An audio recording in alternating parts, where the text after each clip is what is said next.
मेरे प्यारे बच्चों नमस्ते। आज आप लोग सभी ईश्वरन द स्टोरी टेलर इसके 60 आंसर्स बनाना सीखेंगे। हम कोशिश करते हैं कि आप लोगों को ये आंसर अपने आप बनाने आए, इसीलिए मैं ये वीडियो बनाकर आपको दे रहा हूँ। ज़रूरत इस बात की है कि आप इन प्रश्नों का उत्तर जानने में ध्यान कितना लगा पा रहे हैं। आपका जितना ही ध्यान बढ़ेगा उतना ही मनन बढ़ेगा, उतना ही आपको ज्ञान पैदा होगा। इसलिए मेरे बच्चों, प्रयास तो करना ही पड़ता है। अपने जीवन के लिए भी अगर आप प्रयास नहीं कर सकते तो भला किसके लिए प्रयास करोगे। इसलिए बहुत ध्यान से समझिए। मैं भरपूर कोशिश कर रहा हूँ कि ये प्रश्न आपको समझ में ज़रूर आ जाएं। पहला प्रश्न है, what was the job of the firm. Firm का कार्य क्या था। Where Mahendra was a junior supervisor, जहां महेंद्र एक जूनियर सुपरवाइजर था। तो मेरे बच्चों, आपने इस पाठ की हिंदी तो पढ़ी ही ली होगी। इस पाठ में बताया गया है कि फर्म का यह कार्य था कि वह विभिन्न जो निर्माणाधीन क्षेत्र थे उनमें वह किराए पर सुपरवाइज़र उपलब्ध कराया करती थी। बस आपको करना क्या है, जहाँ हेल्पिंग वर्ब है वहीं से आंसर की शुरुआत कीजिए। The job of the firm was, ये तो आपको प्रश्न से ही मिला। इसके बाद जोड़ दीजिए that it offered supervisors on hire at various types of construction sites. और इसके बाद मेरे बच्चों, where Mahendra was a junior supervisor, यह जोड़ दीजिए। इस प्रकार से इसका आंसर बन गया। Question number 2, at the order of his head office, अपने प्रधान कार्यालय के आदेश पर Mahendra had to keep moving, Mahendra को आना जाना पड़ता था। Which places did he move, वह किन किन स्थानों पर जाता था।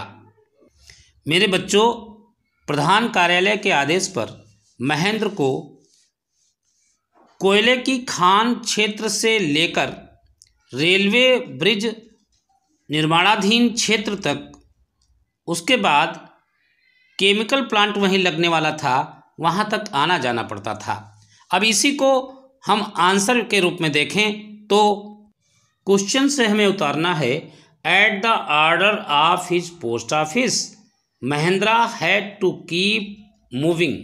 उसके पश्चात आपको जोड़ देना है, from a coal mining area, एक कोयले की खान क्षेत्र से, to a railway bridge construction site, railway bridge के निर्माणाधीन क्षेत्र तक, और उसके बाद after that to a chemical plant, उसके पश्चात उसे केमिकल प्लांट जो कहीं बनने वाला था उसी के पास जाना था। इस प्रकार से इसका आंसर कंप्लीट हो जाएगा। Question number 3, Mahendra could adjust himself to all kinds of odd conditions, give 2 examples. Hindi लिखी हुई है फिर भी समझते हैं। महेंद्रा कुड एडजस्ट, महेंद्र ढाल सकता था, समायोजित कर सकता था, हिमसेल्फ अपने आप को, टू ऑल काइंड्स ऑफ सभी प्रकार की, ऑड कंडीशंस सभी प्रकार की विषम परिस्थितियों में महेंद्र अपने आप को ढाल सकता था। गिव 2 एग्जाम्पल्स, 2 उदाहरण दीजिए।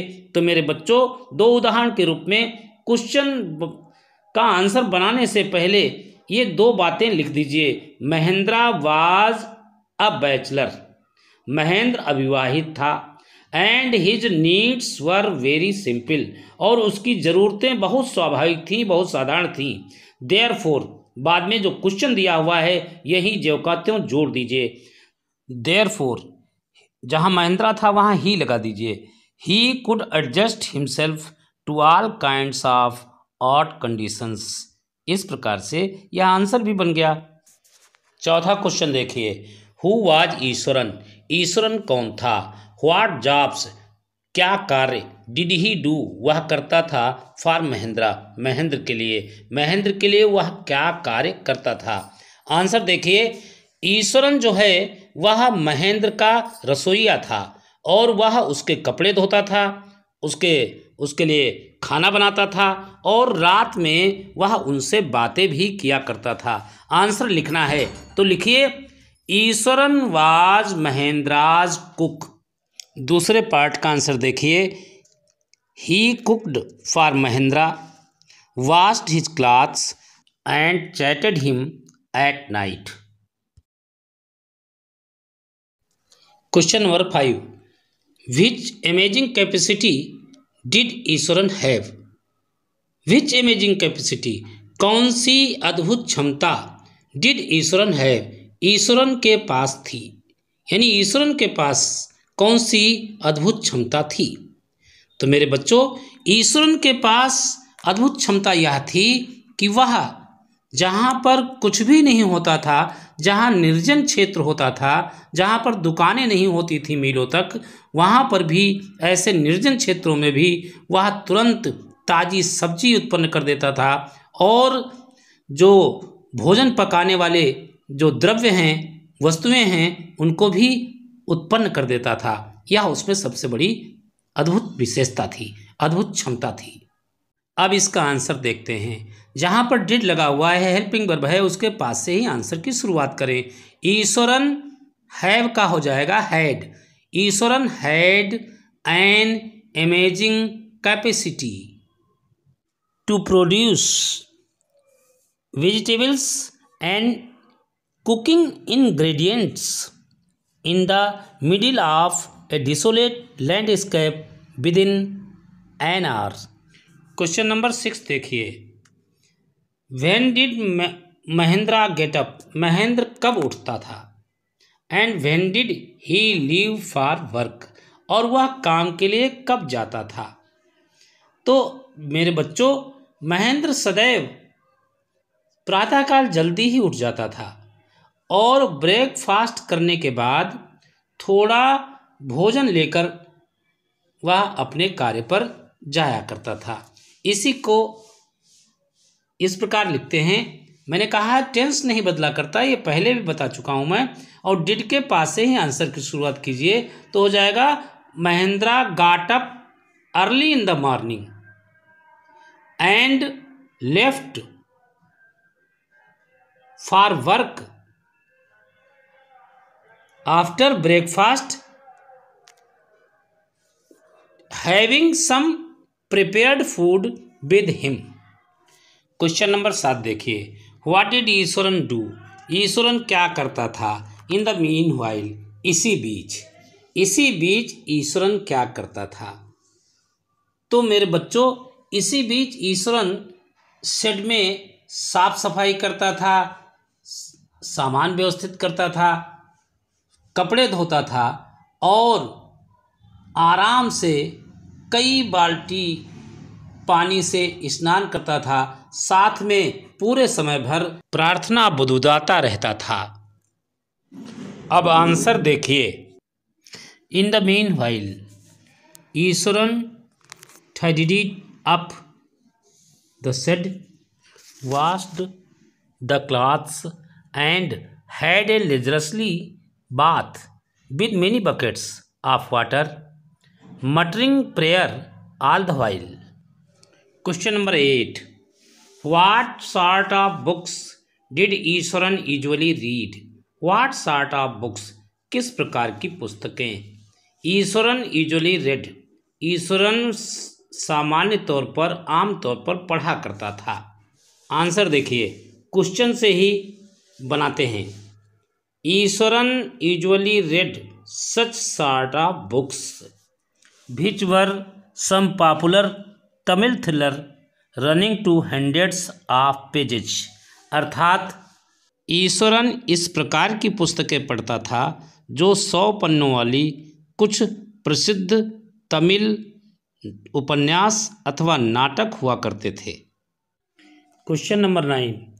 How did Eswaran describe, Eswaran कैसे वर्णन करता था द फॉलन ट्री, गिरे हुए पेड़ का।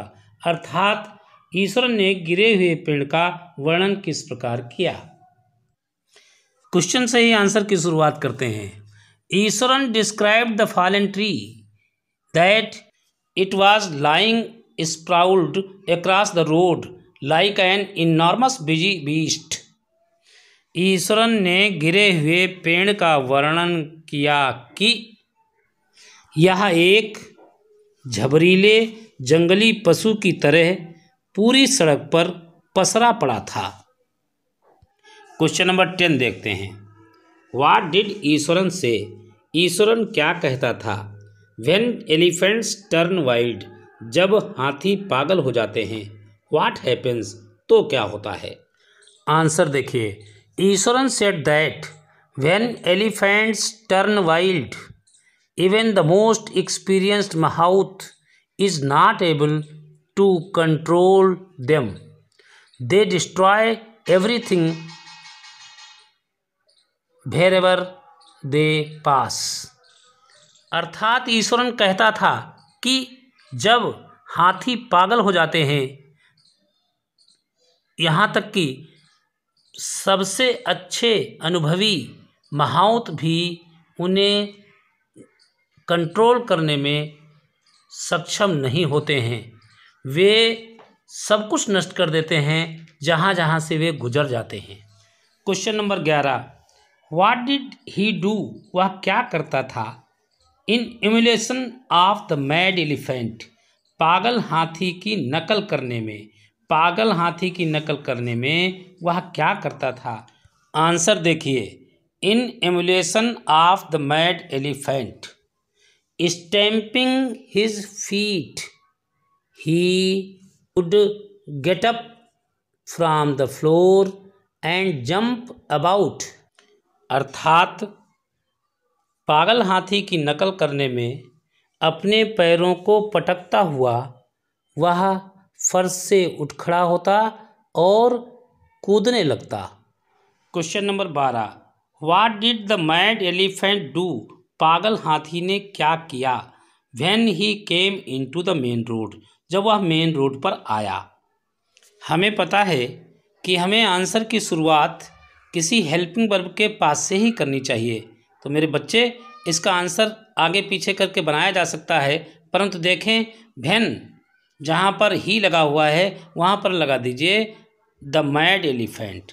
When the mad elephant came into the main road, और जहाँ मैड एलिफेंट है वहाँ लगा दीजिए he smashed all the stalls of fruits pots and clothes.